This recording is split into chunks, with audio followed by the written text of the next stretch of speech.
Hello and welcome to The Melting Pot. I'm your host, Dominic Monkhouse. The Melting Pot is a result of my hunger for optimizing business performance. Scaling up organizations, corporate culture, customer addiction, building high-performing teams, along with a few other obsessions. I've spent the last several years working for and with some of the most successful top-performing companies in the world. And this podcast is my attempt to synthesize what I've learned along the way, to help you build a higher quality business and live a more fulfilling life. If you enjoy the podcast, you can find more information on today's episode. We do cracking show notes. They're at dominicmonkhouse.com.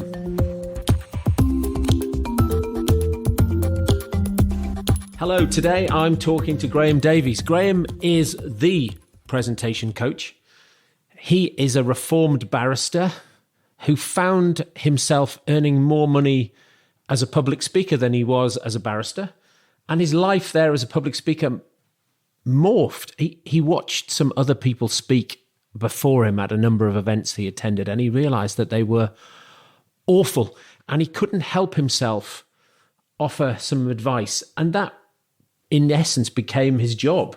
And now that's what he does. He helps politicians, celebrities, and corporate executives, mainly of global firms, hone in on their audience and their message and the impact that speaking needs to have for them. He's written a book called The Presentation Coach, and we chat today about the process of crafting a message, how to practice under pressure, and how to deliver the message. A fantastic, high energy, high octane discussion with Graham. I'm sure you'll enjoy it. My name is Graham Davies. I am the presentation coach.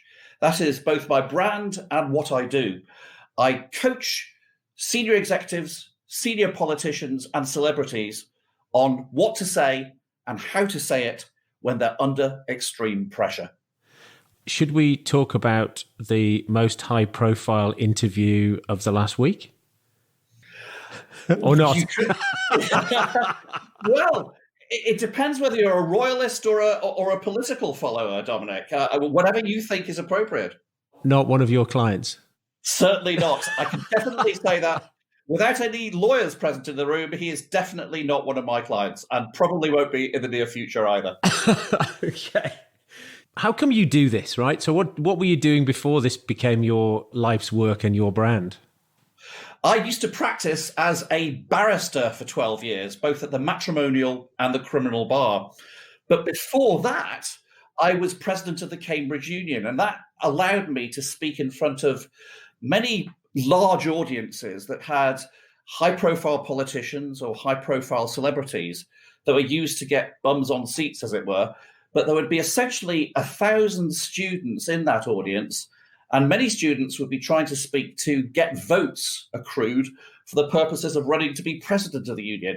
And I ruthlessly used my ability to tell, at the time, fairly crass, dirty one-liners to essentially differentiate myself as a speaker from everyone else who is trying to put themselves forward as future politicians.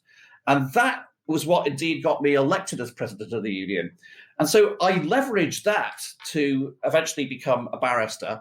But also I realized, and this is the late 1980s by now, that there was a budding marketplace for professional after-dinner speakers, people who were paid money to entertain a particular audience that was in front of them at that particular time. And usually it would tend to be a run-of-the-mill comedian or a slightly faded sports celebrity. But there was a marketplace at that time just starting for a professional. And I went into that marketplace ruthlessly and efficiently. Oh, I see. So by day at the bar and by night time, I mean, you talking to a different audience? You weren't speaking to rugby clubs and WI, were you? Sadly, I never qualified for rugby clubs or WI. It would be accountants, investment bankers, stockbrokers, management consultants, big association dinners at big hotel ballrooms on Park Lane, people wearing black tie. Essentially, it was professional audiences. And indeed, I leveraged my identity as a barrister to make up for the fact that I wasn't a celebrity at the time. But I started doing about half a dozen a year. Then eventually, by the time I got to the mid-90s, I was doing 100 after-dinner speeches a year and also going to court 9 days out of 10. Something had to give. And essentially, it was going to be the bar, because I was using the criminal bar as a thin veneer of respectability for myself at that point. And I enjoyed the speaking far more, and the speaking was paying me a lot more. Okay. But then I jumped into something else. I was turning up earlier and earlier for the events that I was speaking at during the course of the evening, and I was seeing an awful lot of speeches being given by several senior executives at the conference that was usually occurring before the dinner that I was speaking at. And I noticed how bad those presentations were. They were too long, too boring, and too filled with slides. And I started having some casual conversations at dinner with senior executives about their presentations. And I realized that I could help them quite a lot. And I could start being paid for that advice. And so that's how I started the career as a presentation coach in the mid to late 1990s. Oh, I see. So that's sort of clearly, sort of without a strategy, moving from one opportunity to another. Without a strategy, you're absolutely right. It started off being accidental, but it has become over the years very deliberate and calculated. Yeah, no, but the idea of speaking 100 times a year, and that you were earning more from that than you were from working full time is staggering. I think I was never earning, of my total earnings, the criminal and matrimonial bar never made up more than about 20% of it. And then obviously coaching must be more lucrative, or did you do the coaching because you enjoyed that differently? Well, the thing about coaching is that you have much more of a chance to have a long-term relationship with a client. With an after-dinner speech, the Wooden Table Manufacturers Association, although they're having a huge dinner for 1,500 people at the Grosvenor House Hotel, they'll only use me for one dinner. And then, of course, they're going to use somebody else. So you're a bit of a tart. It's a one-night stand. But of course, when you're coaching an individual or a group of individuals within a company, there's a very good chance that other individuals or other groups within that company will want to use you as well. And so you've got much more of a chance of a relationship, which in the long term will be far more lucrative. And the people that you coach, what they perceive themselves to not be very good, or you're saying, mate, I've seen you speak and honestly, I can help you?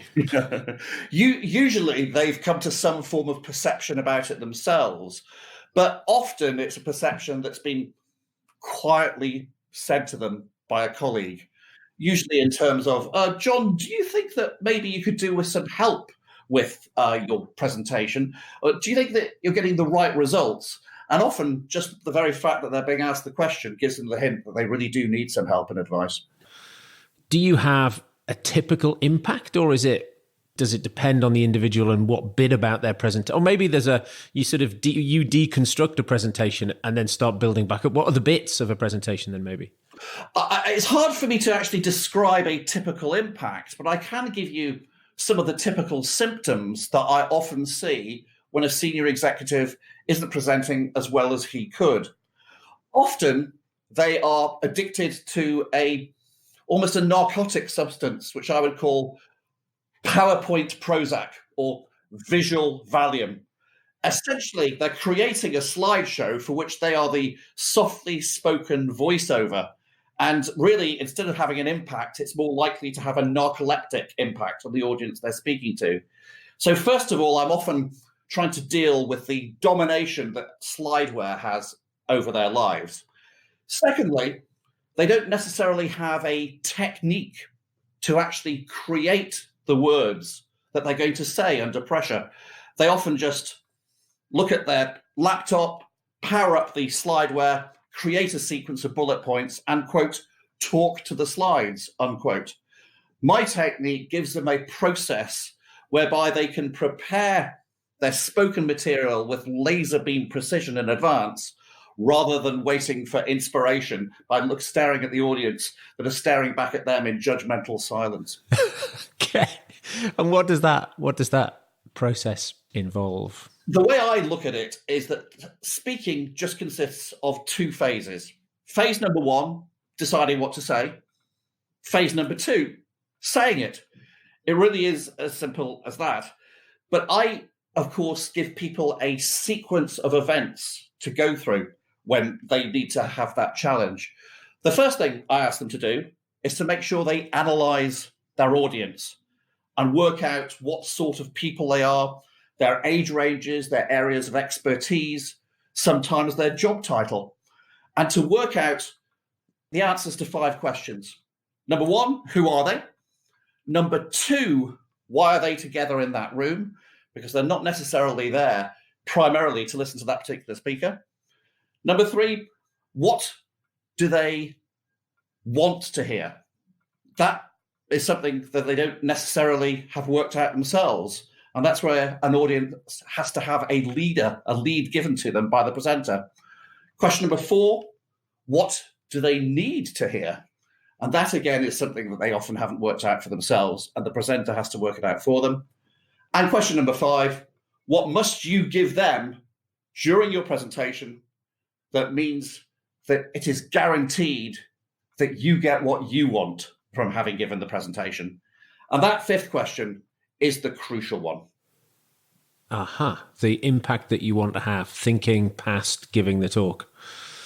Indeed so. And eventually, once you've got the answers to those questions, you have assessed what I call the starting position. The starting position is what the audience knows, thinks, or feels about your subject before you've started your presentation. Or more precisely, it's your best guess at what they know, think, or feel. And I recommend to my clients that they actually try to write that out in 1 or 2 brief, pithy sentences before they start the rest of their preparation process. And how do people respond to when you say, how do you want them to feel? That's very difficult because sometimes they say, look, we're accountants, we don't feel anything. But the thing is, when it comes to the spoken word, people often forget what you've made them think. But if you get the words right, they will never forget what you make them feel. And I think there does, in the ideal presentation, have to be a hint of an emotional content, even when you're talking to actuaries, investment bankers, or accountants. I mean, the theory of how memory gets laid down is exactly that your life isn't, so you don't rewind your video of your life. It's a series of flick books, but each of those memories that you've got is linked to an emotion. So if you create no emotion, you'll be instantly forgettable. Well, I think that's right. The way, just taking a step back from my process for a moment, I believe that a presentation should be looked at as a journey from where the audience are to where you'd like them to be. And you're not going to maybe be able to make them carry out that journey with just information on its own. You should have information plus attitude. And I think your attitude should be one of being a leader. And they must feel that you are leading them emphatically, concisely, and compellingly along that journey line. Well, and I guess that's equally important whether it's your corporate clients or whether it's your political clients. Does the leadership thing still apply to celebrities, though? Well, of course, celebrities. I mean, I use that word in a very loose sense. A celebrity might be a former Olympic gold medalist. A celebrity might be somebody who used to be a businessman, but is now doing motivational speaking in a more general sense, not necessarily talking about a specific piece of business expertise. It might be a former politician who's moved away from politics, who's now making some money on the professional speaking circuit. The way I look at the concept of speaking and leading is that there's only one type of speech, the persuasive speech. You are persuading them to do something. You might be persuading them to buy a product. You might be persuading them to absorb a particular idea. Or sometimes at 10 o'clock at night, you're simply persuading them to laugh.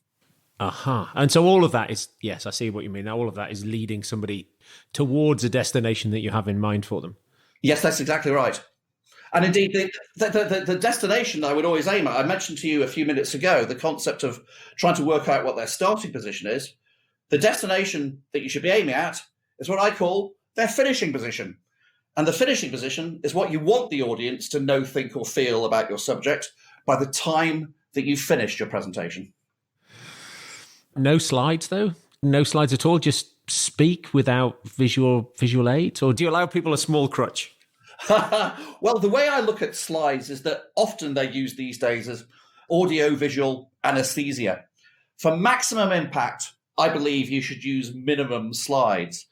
Usually many of my clients have a bit of a dirty secret. They're not using slides for the benefit of the audience. They're using the slides for their own benefit, as their notes, as their bullet points, to actually remember their presentation, the words that they're going to say. And indeed, the fact that people use slides in that way means that they get very lazy about actually creating the spoken content, what they're actually going to say. I don't think anybody has ever walked out of a conference and thought, gosh, I enjoyed that conference. I wish there were more speakers. I wish each speaker had spoken for longer. And I wish each speaker had used more slides with more bullet points and with a smaller font. That's what I really, really want. I think that slides do have their place, but they should be used sparingly like caviar and not spread around like marmalade. Well, if I think about the TED conferences or the TED Talks that I watch online, 18 minutes seems like a good length. And mostly people aren't using slides except where a slide really makes the difference to what they're trying to say. TED has turned public speaking into rock and roll again. That 18-minute time limit, I think, has been one of their greatest contributions to the world over the last 10 years. I think people's attention spans are getting shorter and shorter all the time. Everyone has to get to the point quicker. And let's face it, even during the course of this conversation you and I are having now, at the back of our mind, both of us might be thinking, gosh, I wonder what's going into the inbox of my email on my mobile phone, which is only a foot away. You always have to contend with people's tendency to want to look at their phones. So attention spans are getting shorter, and 18 minutes is a very good maximum length. And yes, TED also do manage to use what I call, this is very much the 5 Graham Davies rules of how to use slides. Number 1, a slide should emphatically add impact to your presentation. If it doesn't add impact, it shouldn't be there. Secondly, it should be very simple so that it can be instantly absorbed by the audience. And thirdly, it should be ideally pictures, not words, because sometimes for a particular product or a particular concept, a picture of it is so much more immediately striking than words describing it. Fourthly, bullet points don't have any place on a slide except in one summary slide at the end. And fifthly, they shouldn't be essentially slideuments. They shouldn't be essentially pages from a book on a screen. Many people write narrative slides, which essentially they read out verbatim to the audience, and the presentation becomes a public slide reading contest in which the presenter always finishes last. Oh man, there's nothing more toe curling than being in a presentation where somebody assumes the audience have lost the ability to read. Yes, especially when it's about 2:00 in the afternoon, just after lunch, the lights are dimmed, and the voice of the presenter is just slightly soothing. Ah, lovely. How do you get people to prepare? Because it seems to me, again, thinking about TED, that it's obvious that people have put in way more prep than the average presenter. This is maybe their moment, their one moment that they're going to be globally available to the world to see their 18 minutes of fame. And so people do put a lot of effort into more than maybe a corporate slide deck for the quarterly all hands meeting. Yes, they do. And that is another great contribution that TED has made to the world of public speaking. They force people not only to prepare, but to rehearse, and to rehearse rigorously and ruthlessly, so that the words that come out of their mouths under pressure have come out of their mouths under pressure several times before. And often they are rehearsed so much that they don't look rehearsed anymore. That's the key to rehearsal. But TED also, indeed, do force you, of course, to do proper presentation. As I understand it, they do like to see a script well in advance of any rehearsal so that they can actually do some editing of the script. And that's something I certainly do encourage, that whatever technique you use, whether it's my technique or anyone else's technique, you should write as much of it as possible out in advance, either on a piece of paper or on a screen, so that you can actually see those words in advance and look at them and think, yeah, that works. Oh, wait a minute, that sentence, that's a repeat of a previous sentence, so I'm going to cut that. It's only by looking at the script, saying it out loud, checking it with colleagues, and then doing an editing process that it becomes the best script. No really brilliant speech or presentation was ever really brilliant during its first draft. How do you practice under pressure? How do you create an environment that is stressful? Well, of course, one of the things that the England footballers used to always say, we don't like to practice penalties because you can't recreate the atmosphere of 80,000 people staring at you and another 5 million people at you watching the game on television when you're doing a penalty shootout. Well, you have to have a certain level of imagination. Ideally, you make sure that you rehearse. First of all, in the rehearsal process, you make sure that you rehearse on your own effectively. Then you rehearse in front of a small group of colleagues that know your techniques and know your presentation effectively. And then eventually, and this is sometimes not possible, but it's the ideal scenario for presentation, you actually do it in the venue using the lights, the equipment, the visual aids, and everything else in a battle condition scenario, so that you've actually escalated the rehearsal process as much as possible before the actual day itself. Okay, so that whole, you're not nervous about going up the steps and going onto the stage and the lights because you've done that before, so that bit's easy. Yes, indeed. You should actually practice the walk from either the front row or the dressing room on the side of the stage, so that you know even how many steps you're going to take, to make sure that you know where to turn so that you don't trip over a cable. Yes, so that everything that you've done under pressure in front of the audience, you've done before and you feel comfortable about it. Aha. And Graham, you've got you wrote a book about this whole thing. Yes, it's called The Presentation Coach. And indeed, I build on that concept of the starting position and the finishing position by using a technique which sounds like an old technique, but the way I've done it, it's refreshed it a bit. Messaging.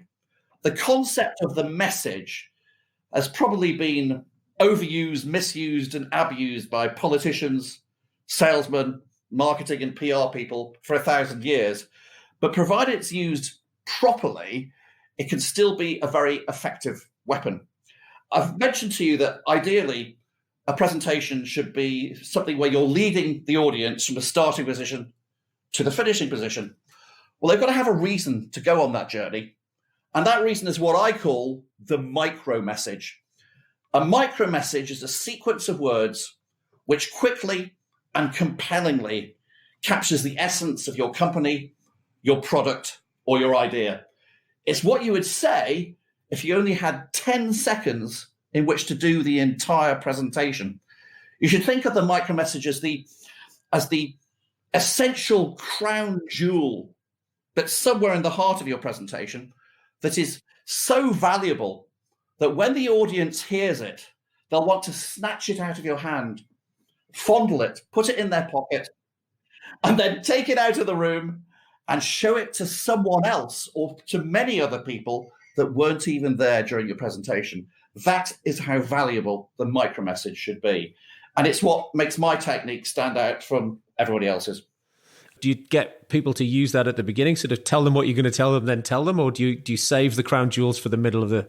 Now, you mentioned that tell them theory just then in your question. The tell them what you're going to tell them, and then tell them what you've told them. That's the theory you're talking about. Forgive me, I believe that's very 20th century, if not 19th century. To me, that's the same as saying, tell them you're going to be patronizing, and then explain to them slowly what the word patronizing actually means. My belief is that is outmoded, that really you should choose your words so carefully that you say everything brilliantly and you say it once. There's a possibility that there might be some things that might be repeated once in a summary at the end, but you don't say it 3 times because otherwise you'll sound like a primary school teacher. Aha. Okay. What else are you helping people with? Is there particular things around politicians? Are there nuances? Well, with politicians, of course, they have to present themselves in a wide variety of scenarios. It's not just the big keynote speeches. Sometimes it can be one-to-one television interviews, or sometimes that dreaded scenario, which some of them will be putting themselves in front of over the next 3 weeks, the combined interview with a journalist plus interaction with a studio audience. So really, they do have to have a micro message available that they'll base their material on, but they also have to have what I call key elements to support that micro message, stuff that they know that they can fall back on under pressure. Because let's face it, it's quite difficult to think of new, brilliant stuff when not only are there 100 people staring at you in front of you, actually live human beings in the room, but when there are 3 or 4 TV cameras and your words are being beamed to more than 1 million people at home. So it's actually quite daft to come up with totally new stuff under pressure.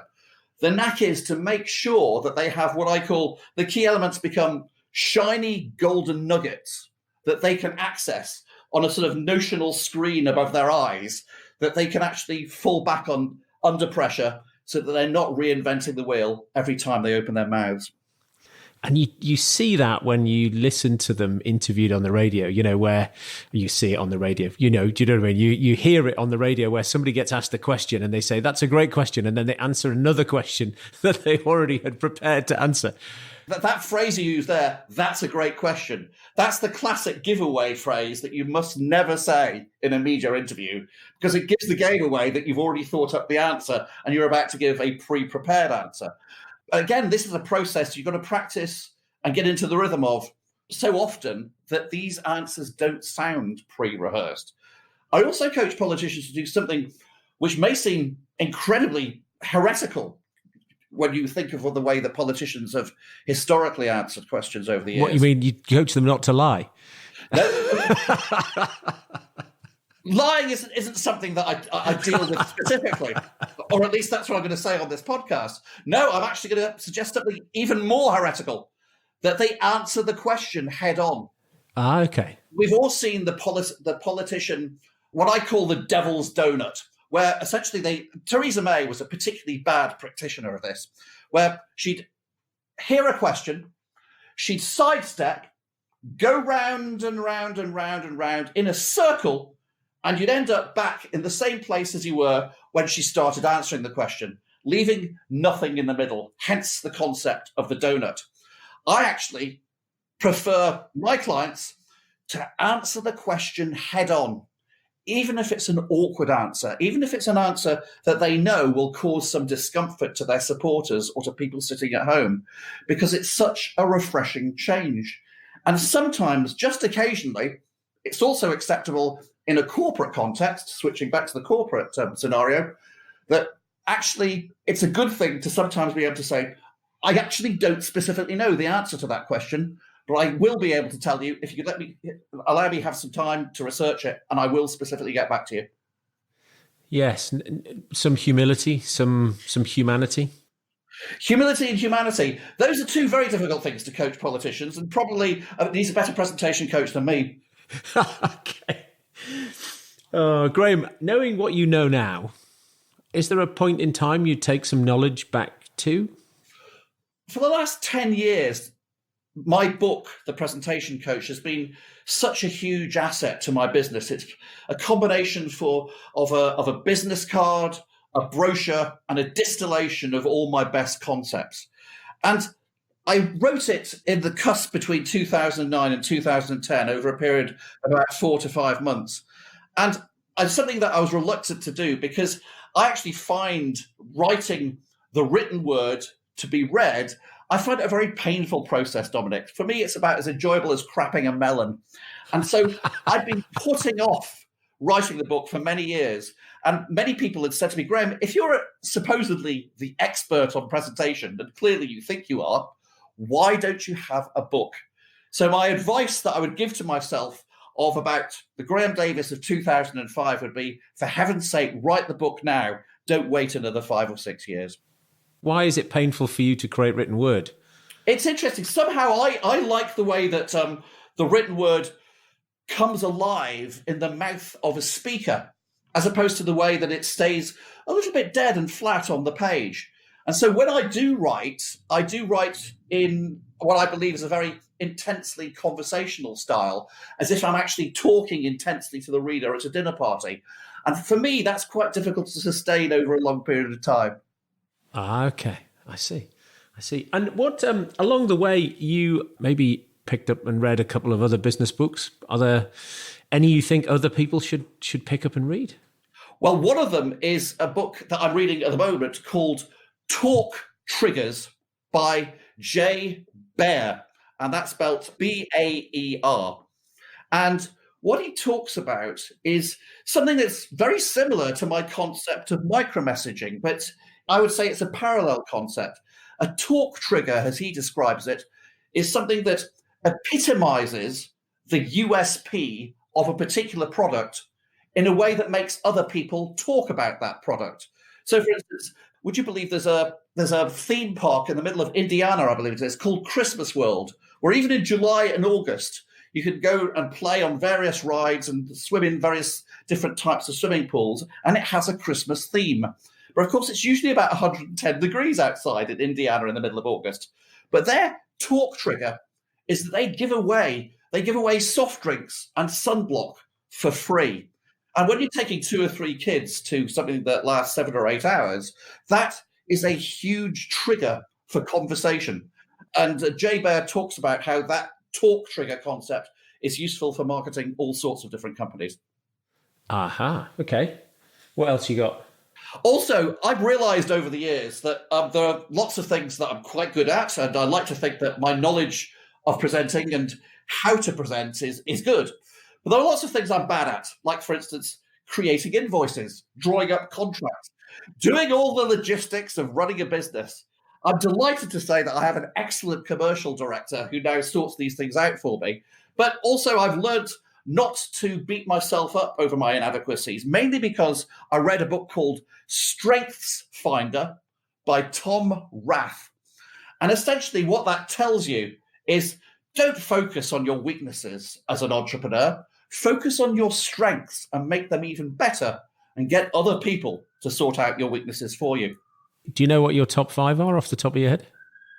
No, I don't actually. I've got to say, off the top of my head, that's quite a challenge, and it's not one I'm probably prepared to commit to at the end of a podcast. No problem. What else you got? The last one is this. This is written by a chap called Larry Winget, who calls himself the pit bull of personal development. And some people might call him an inspirational speaker. Other people would call him an irritational speaker, because although you might think that I'm pretty crass and blunt, he makes me look like Mother Teresa. And what he talks about in the book that I'm going to tell you the title of in a moment is that situation where you've had a business failure, and it's a failure that you've put an awful lot of effort and emotion into. And unfortunately, it's absolutely crashed and burned. He talks about, yes, you do have to mourn that failure. You do have to be miserable and sulk for a while. But eventually, you've got to move forward and get on with it. And that's why Larry Winget's book is called Shut Up, Quit Whining, and Get a Life. And I recommend that concept to everybody. Okay. Very good. And what, if people want to get a hold of you, how's the best place to get a hold of you? The best place would be via my email address, which is very simply graham@grahamdavies.co.uk. Okay, fantastic. And Graham, what's the one last piece of nugget of wisdom for those people who might be speaking today when they're listening to this? They might be talking today or tomorrow. The last nugget is this. No matter how much time you think you need to prepare for a speech, a presentation, or a radio or TV interview, always allow twice as much time, because no presentation under pressure has ever failed because of too much preparation rehearsal. Most of them fail because of too little. Graham, thank you very much indeed. Thank you, Dominic.